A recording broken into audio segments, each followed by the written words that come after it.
So I have a couple of things for props that if you don't have, right? So if you don't have a block, you can utilize a book. If you don't have a Coregeous ball or a ball that's similar to this one's really squishy. You can get them online. I sent everybody an email. There's a link to yogatuneup.com where you can order one if you want. But if you don't want to or you can't do that, you can use just like, I think Lizzie has a soccer ball or like a small kickball, something like that that's fairly soft. And depending on how we're using it, you can also use a blanket folded up or like a pillow. And then for the yoga tune-up balls, these ones are in a tote, two in a tote, but they don't have to be toted. You can use tennis balls. So I just wanted to give you that little tutorial there on substitutes that we can use. So let's all go ahead and start standing up. We did the same little warm-up yesterday, but I just want to get our blood flowing and get our legs warmed up. So you can go ahead and stand up, and we're just going to start to march in place. And kind of working on this whole low back, if you will, issue or crankiness.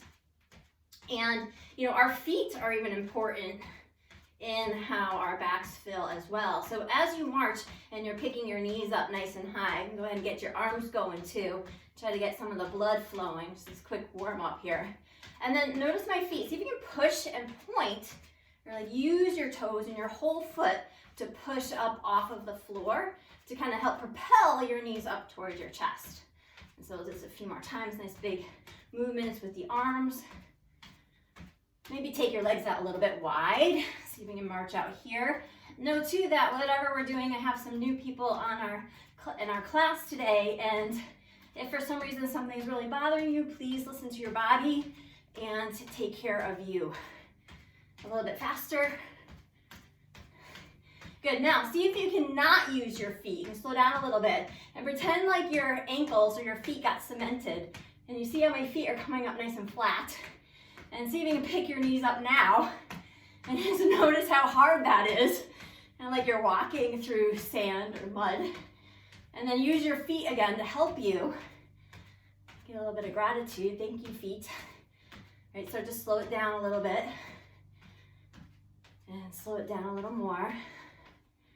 Good, and then take one hand to heart, one hand to belly. You can close your eyes. Let yourself be breathy. Feel your heartbeat.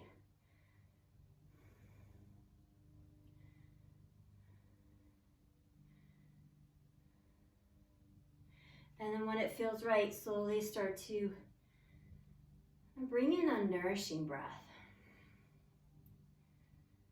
Right, slowly starting to deepen the breath.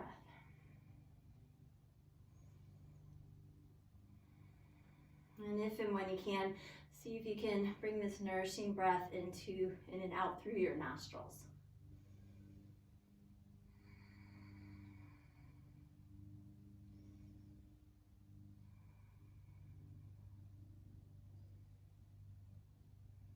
And soon you'll start to feel your being coming back into center. And your heart will soon follow. The power of the breath, the prana. You let the arms fall, keep the eyes closed, and just take a moment in this easy Tadasana to see if you could inwardly map your stance. Right. So maybe even noticing if I'm putting extra weight on the right foot or the left foot. Does my weight fall on the ball mounts of my feet or my heels?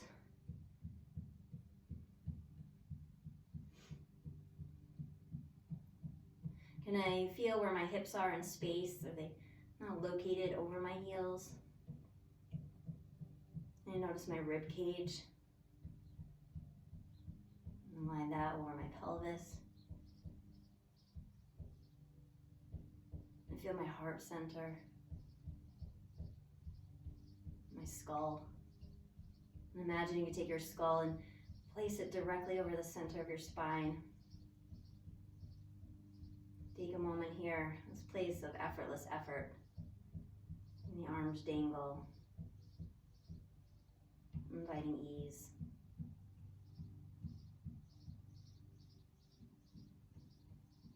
And taking hands to heart center, take a moment, soft bow of the head. And setting an intention for yourself this afternoon. My sankalpa or intention will be, may I be a student of my body. I can get curious and listen and feel all the feels that are present for me from a place of kindness and compassion. And let the hands fall, and slowly bringing your eyes or your gaze back into the space. Nice work, everybody. Take the legs out a little bit wide, a soft bend in the knees, just a little swish. Working on a soft twist. I'm gonna give your low back a little bit of a little soft massage here. So kind of moving lymph around as well. And then see if you can bend your elbows more. So now I'm kind of giving a little pummeling to my chest, my pecs. And you can keep that going.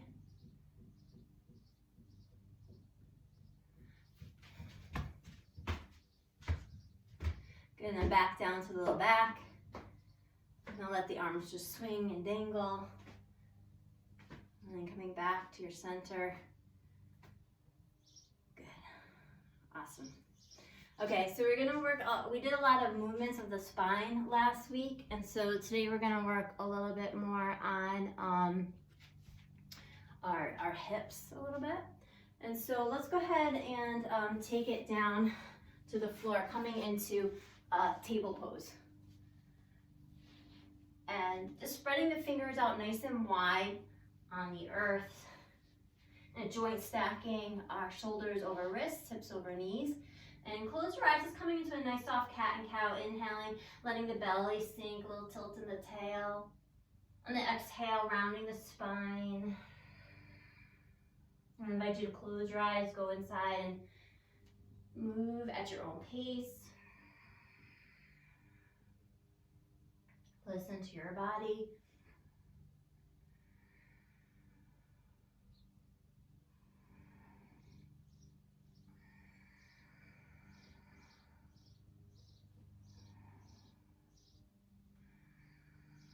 Good. Go ahead and come back to center, and we're gonna do a little sidewinder, hip to rib, rib to hip, hip to rib, rib to hip. Come this way too, hip to rib, rib to hip. And just trying to make a small C on one side of your body and then a small C on the other side of the body. And warming up the QL. Good. Then the next time you go to the right, go ahead and pause there. And imagine you could really sync up your rib cage to your hip and your hip to your rib cage. And take a little gaze over your shoulders and squeeze a little tighter. And then release. And then to the left side, hip to rib, rib to hip. And try to make that into a super small C. Take a peek over your shoulder. And release. And then kind of wag your tail and just let go of whatever it is that might have brought up for you. And then the next thing we're going to do is you're going to try to take your tailbone and kind of swirl around like you were hula hooping. Right? So you're just going to take a big circle with your hips. Kind of like your tailbone was drawing a big circle on the wall behind you. And notice how my shoulders and everything are kind of playing and moving around here as well. Because like the whole body, everything is attached. Go ahead and reverse direction. And just taking a moment too to notice how, reversing direction resonates in your body and how that feels. Making space for that. Good. And then take it back to center. You're going to take your hips and give a little lean over to one side. And a nice lean over to the other. And toggling back and forth. And just noticing how there's not really a right or wrong movement here, but that with different intentions or different movements, we'll feel maybe different parts of our body, different muscles talking to us. Go ahead and take it back to center. Toes touch, knees splay out. Just coming into a child pose, and however it serves you best, like wherever you want your arms. Take a few breaths here. You're going to breathe right into your mid-back, or your hips, wherever you're feeling it.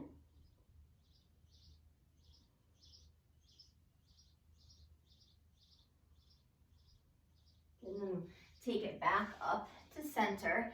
And just working on warming up our hips now. If your wrists get tired or cranky here, here's a little trick. You see if my shoulders are over my wrists, it kind of puts a large or a nice acute angle in my wrist, which can be cranky and there's a lot of weight there. But if I shift my hips back just a little bit towards my heels, it takes that angle out and takes some of the stress and the weight off of my wrist. So that's a nice little trick. The other thing you can do is come up onto fists or down onto forearms. So whatever works best for you here, get yourself in alignment, root down through the earth, and then taking the right hip out to the side in fire hydrant. I'm going to pause here for a few breaths, elongating from tail all the way through to the crown of the head. And then begin to circle or circumduct your hips, just swirling that knee around, trying to create as big of a circle here as you can muster.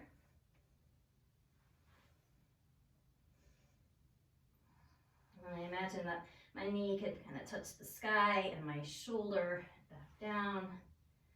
And then go ahead and reverse direction.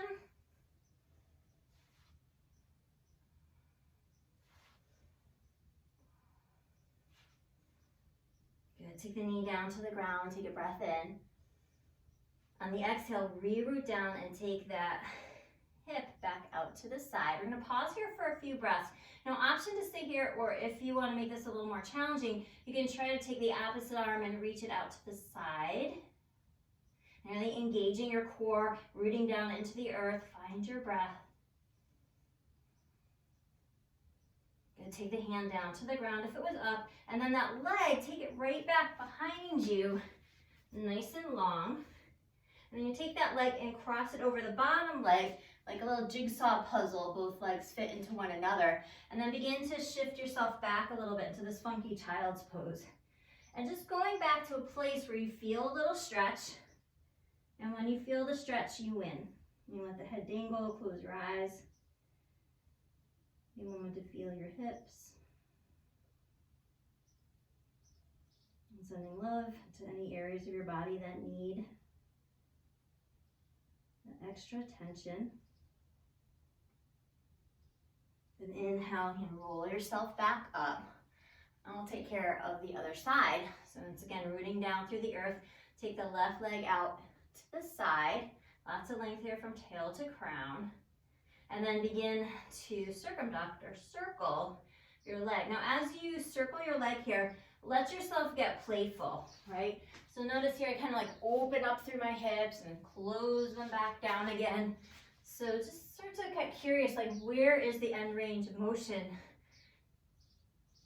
in my circumduction, right? Maybe this looks like a circle.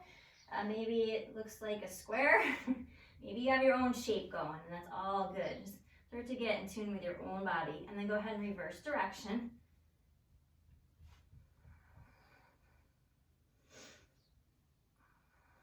Good, take it back to center. Take your leg back down to the ground. Take a breath in, and on the exhale, take the left leg back out to the side and fire hydrant. Imagine that knee could find the left armpit.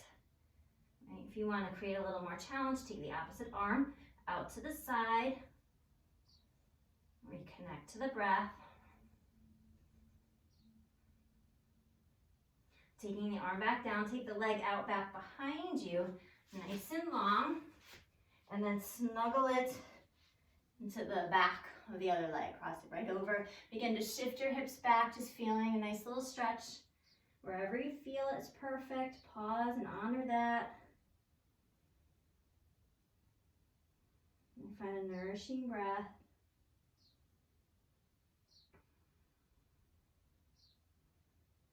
Good, and then unwind yourself once again. Let's go into a little seated seba. You can flip your toes under. So you can see my toes, yep. And then sit yourself up.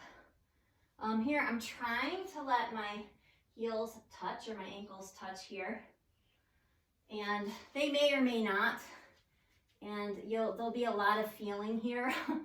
So just kind of breathe into whatever it is that you're feeling. Also, if I kind of come up on my knees a little bit, it takes some of the weight off of this. And as I sink down, I'll feel more. And there's this big fascia line down the back side of our body. It comes right down from our feet all the way up through the crown of the head. When we work on our feet, again, this helps us with our backs as well. Good, go ahead and release and give yourself a little tippity tap of your legs. Good, and we're almost done here. So now I want you to find a wall. So I have this wall right here handy. If you have a couch or something near you, a table, a desk, anything to put your foot on is perfect. And so what I'm gonna do is I'm gonna come into this table pose here, and I'm gonna take one leg to the wall. Now, once I get my foot on the wall or whatever it is that you have here, I want you to notice your low back, right? And you can go ahead and let it sag for a moment and just notice how that feels, right? But now I want you to root your hands into the ground, that knee down into the earth, and try to lengthen through the low back. So you kind of iron out any of the crease here in the low back. There'll still be a little bit of a curve, but just trying to neutralize that a little bit. Then this back foot here, the one on the wall, it's going to try to go right through the wall. And hopefully you start to feel the gluteus muscles starting to engage. And then if it's you, taking the opposite arm up overhead, reconnect to your breath, and hopefully you're starting to feel your core here by rooting everything down into the ground, into the wall. You can imagine there was another wall by my fingers reaching in there as well. Good, and then go ahead and release. You can take the knee back down, toes touch, knees splay out, and give a nice little shift into child's pose. And any movements here that feel good for you in child are perfect. So if you want to do a little switch side to side, feel free to do that as well. Good. And then inhale, taking it back up to table. We'll take the other leg back behind you. If you don't have a wall, that's okay. You could pretend, right? Because 90% of yoga is pretend. Right, notice your hips, if there's a hip up high. And if I just take a peek down, like through here, I can kind of see or get a gauge of where my hips are. And then rooting that foot strong into the wall, lengthening through crown. Everything that's touching the floor is pushing through the floor. And they squeeze in my sits bones. And then when it's right, you take the opposite arm up overhead. Each exhale, so I'm getting longer and I'm pushing deeper into whatever it is that I'm touching. Good, go ahead and release that. Take the big toes touching, knees splay out, take it back to child. Reconnect to your breath, find that movement if it serves. Nice, all right, so we're gonna come back up high onto our knees. And let's just take the right leg out for a quick lunge. Take the back foot, root it down into the ground, root the knee into the ground. Inhale, arms rise up. Exhale, rooting the back foot even deeper into the earth. You can get the breath invited all the way up to the collarbones.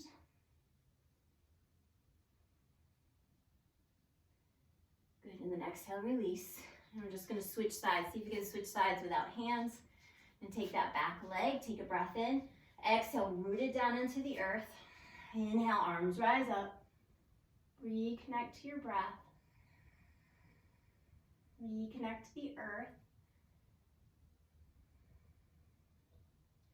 And on the next exhale, surrender and let that go. So if you can, see if you can stand up without hands. However you get up is perfect, no worries.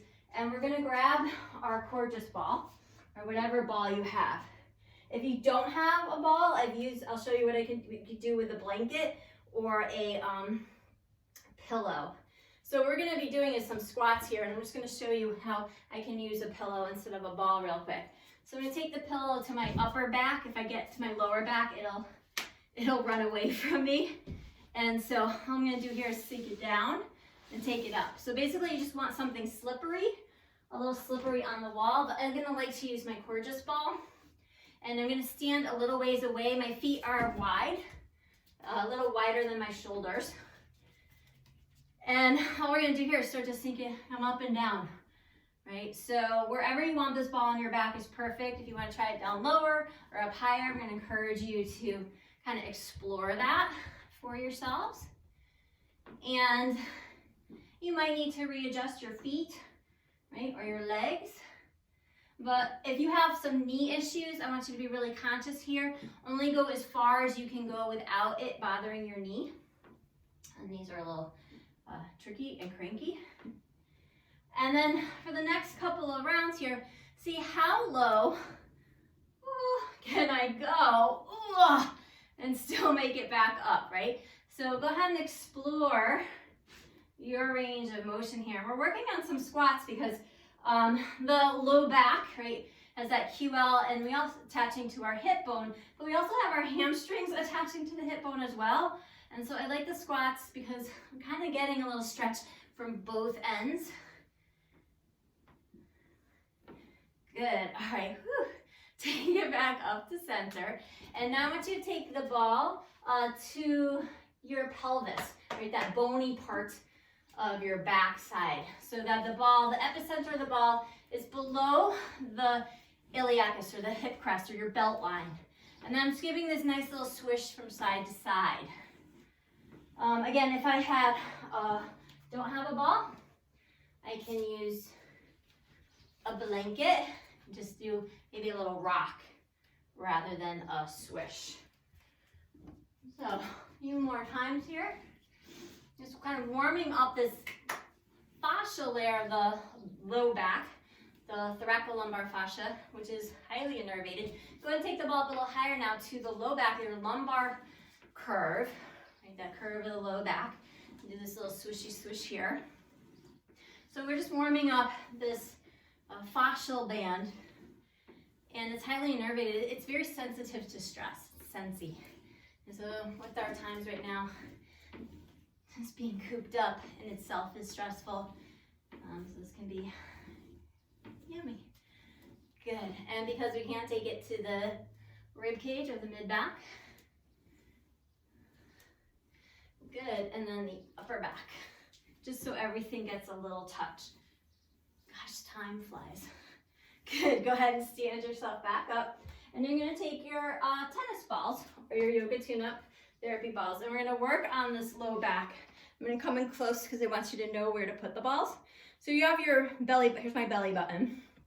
If I were to take the balls to my belly button and then roll them around to the back, kind of that space where my back belly button might be, this is position 1. And then position 2, I take the balls out a little bit wider so they're hovering on the outer edges of the erectors. And so I want you to know those two positions. So take yourself, your balls, and you to the wall. Find yourself in a nice little squat position. And you're gonna take the tune-up balls to that position 1. And then take your hips off the wall a little bit, and you can do a nice little kind of baby squat here, just rolling up and down. Now, as you roll up and down, it's kind of like an itch. You know, when you have an itch on your back and there's a spot where you're like, oh, I think it's itchy here. But then somebody starts to itch your back and you're like, no, down a little lower, up a little higher. Well, the balls have that same effect. So even though we're rolling up and down here, let yourself maneuver the balls so they take care of the itch, if you will, right? And as you roll up and down, the balls will slide away, they'll fly away. Good, and then pause. Whew. Now I want you to take the balls to position 2, where they're just a little bit wide, but still on that latitudinal line of the belly button here. And notice my hips. You can put your hands on your hips if you need to. And a little tilt and tuck of your tailbone. So my tailbone tries to touch the wall, and then it comes away. And this will give you a little more feedback as to what's going on with your low back. Good, so right here I want you to choose one side, the side that feels the most cranky, maybe. We'll start with that side. And then I want you to take the other ball out. Now watch my feet here. So my ball's here on my right side. I'm gonna walk my feet a little bit kitty corner. So now that ball just rolled around the erectors into my QL a little more. And again, I'm gonna tuck and tilt my tailbone. Now the ball here should not be on your ribs or on your hip bone, but that space in between. And a little bit over to the side of the ropey band of the erectors. And as I tuck and tilt here, things will get a little more sensitive. Good, okay, pause here in like a neutral pelvis, and then begin to twist in and out. So the ball's rolling now to the side body, and then back towards the spine again. Now as I twist in and out, if I bend my knees, the ball will come up a little higher towards the rib cage, but not on the ribs. And as I straighten out my legs, the ball will go a little lower on my body towards the top of the iliac crest or my hip bone. Good, and that might be just enough right there. And then go ahead and release. You can stand yourself up. Take your feet so they're pointing straight ahead. Take a breath in. And on the exhale, forward fold in and place your balls on the floor. Let your arms dangle, your head dangle. Connect to the breath. And in this forward fold, I just want you to become aware of the side you worked on versus the side you haven't worked on so much yet.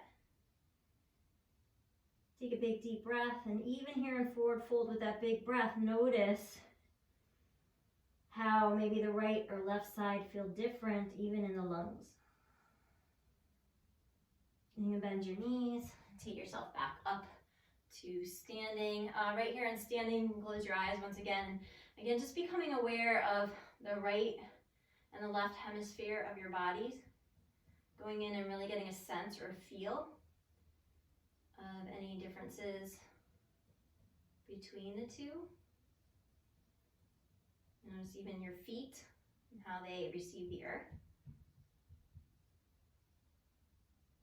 Good, and then go ahead and open your eyes and we'll take care of the other side. Before we do, I want you to take your two balls again.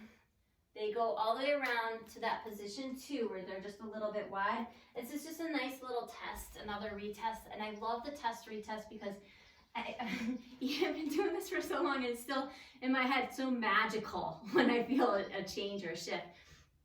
So again, we're just going to come back to this tilt and tuck and just again noticing how we spent just a little bit more time on that one side and how it might feel different than the side we haven't given the extra love to yet. Good. Okay, go ahead and release. All right, you're going to take the ball out. The side you just worked on, take that ball out and then get yourself a little bit kitty corner so that that ball rolls around the ropey band of the erectors. And then again, a nice little tuck and tilt of your tailbone. If this isn't too intense to tuck and tilt your tailbone, there's been times in my life where I've had some really bad back pain. Just to pause here and try to breathe is enough. Or even trying to slightly move my upper body. Go ahead and explore that for a moment, especially my regulars. We don't do this often. But pin the ball on the QL right here. Just keep the ball still. And then move your upper body a little bit in different directions. And just notice how that feels. And again, it's like you're following an itch. Your body will tell you where it needs to go. You're going to pause, come back to your center, and we'll do this little swish. This little old man twist. You can try bending the knees. How low can you go? And taking it back up. And you know, the balls are, I call it awfully good. They feel awfully good, right? And when they feel awfully good, that's usually where you're in a good spot. You're in a place where your body needs it. When it feels really good and there's no awful in it, no uncomfortableness in it, it's usually when the muscles are nice and healthy again. All right, take it back to center. Take the balls out. Let's take another forward fold. Take a breath in. Exhale, forward fold, and put your balls down on the ground. Let go of them. Connect to your breath. And you notice those two sides of the back, how they feel. Notice your lungs. Take a big breath in and hold it for a moment. And then softly exhale. And bend the knees and find your way back to stand. Pause here for a moment. Close your eyes. Reconnect to your breath. And reconnect to you. And feel your feet on the earth. Notice how your feet are receiving the earth, and if you can, remembering how it felt when we first came into the standing Tadasana in the beginning of class. As I have more weight on one foot than another towards the ball mounts or the heels, is there more equanimity here? That's where my pelvis is, my ribs, my skull. And even though we're standing, see if you can let go of as much tension in your body as possible. As your whole body is in a melty, oozy, yet you have enough to maintain the stance, enough energy. As we come to this place of effortless effort. I invite you to stay here for a moment in standing Savasana, and I'll be ending the call, but I encourage you to stay here for a few moments. Let all this integrate in. And as usual, feedback is welcome. I love you all. I hope to see you on Tuesday. Namaste.